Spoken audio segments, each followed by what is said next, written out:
Soya dressed up carefully. Not only was she going to an interview, but she was also meeting her boyfriend Tae-jun. It turns out that Soya has been in contact with Tae-jun all these years, and the two have secretly become lovers. Tae-jun has worked hard over the years and has become an enviable prosecutor. At this time, Soya, who is still Cinderella, does not want to burden Tae-jun, and decides to wait until she has achieved something before announcing her relationship with Tae-jun. Soya never expected that the one interviewing her would be Chairman Park's son, Jin-woo. Seeing Soya's resume, he even didn't graduate from high school. He scolded the staff for letting such an illiterate person into their company, but the staff told him that Soya had passed all the tests with outstanding results. However, Jin-woo, who only values academic qualifications, still did not accept Soya. Just then, Hae Joo walked in. It turned out that Hae Joo had returned from studying abroad and had gone incognito to become the chief supervisor of Chairman Park's company. Even Chairman Park had to give Hae Joo his due respect when they met. Now Jin-woo is in charge of an important project, but he can't even keep up with the design drawings. Hae Joo angrily threw the design materials all over the floor. Soya was so shocked to encounter such a scene on her first day of the interview, but in order to show her performance, Soya silently picked up the materials on the floor and handed them to Hae Joo. When they looked up,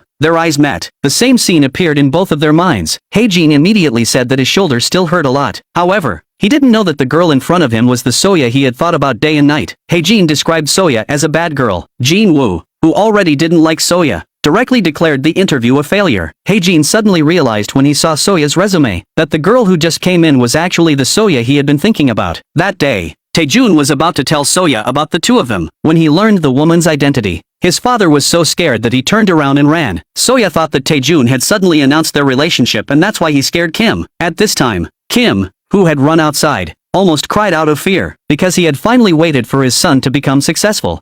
Unexpectedly, Soya appeared at this time. This means that all his hidden secrets are likely to be exposed. Then all the hard work over the years will be in vain. More importantly, because Tae-jun has become the prosecutor's wife, he has decided to marry Ari into their family. Butler Kim did not want Soya to appear at this time no matter what. He wanted to forcibly take Tae-jun back. Soya, who did not know the truth, followed him and kept apologizing to Butler Kim. Soya never imagined that after meeting Butler Kim again after 15 years, he would hate her so much. Soya, who was already sad, became even more sad. After a brief goodbye, she hurriedly left. After returning home, her father gave Tae-jun two difficult choices: either kill himself and go with Soya, or marry Ari and become the son-in-law of a wealthy family and turn over a new leaf. Tae-jun felt unbearable pain from a life he could not help but lead. Soya buried all her unhappiness deep inside and returned to help her mother with the stall. But her brother was here with two of his friends eating and drinking. When he saw his sister come back drunk, he even came over to tease Soya. Soya had no good feelings towards her brother who was so irresponsible, and they had a fight. When her brother's friends saw this, they tried to leave. Soya hurriedly stepped forward to block their way and told them to pay the bill. This meal cost Soya 2 months' salary. Her friends were afraid to provoke Soya and had to obediently pay the bill. Her brother, who didn't know how hard life was and didn't contribute to the family, felt that Soya had let him lose face. Furious,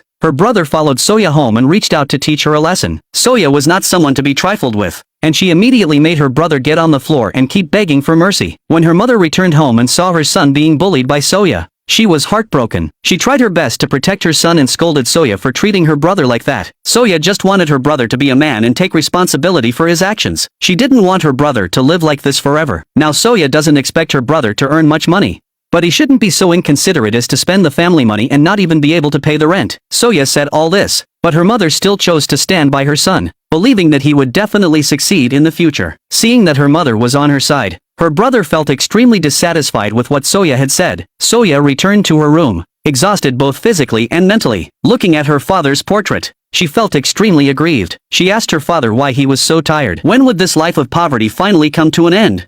Her sensible younger sister came into the room to comfort her and told her not to cry. Soya did not know that her deceased father was not her biological father. She thought that her siblings and herself had the same father but different mothers. Soya endured all the grievances and dried her tears before helping her adoptive mother close the stall. However, the dried tears once again refused to stop flowing. Her adoptive mother didn't know what to say to comfort Soya.